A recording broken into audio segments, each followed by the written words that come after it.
يقول الله عز وجل قال ابن إن القوم استضعفني. هنا هارون عليه السلام ينادي موسى قال يا ابن لما ذهب وعبد بني إسرائيل العجل، فقال الله عز وجل خاطب هارون موسى قال يا ابن قال ابن إن القوم استضعفني.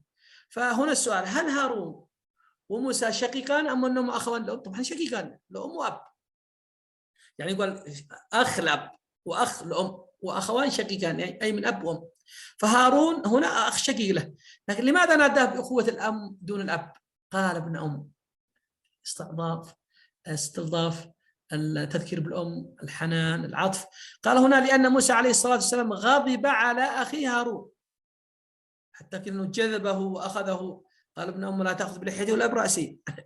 فناداه هارون عليه الصلاة والسلام بأخوة الأم ليرفق به ويعطف ويذكر بأمهم التي كانت رحيمة عطوفة عليهما.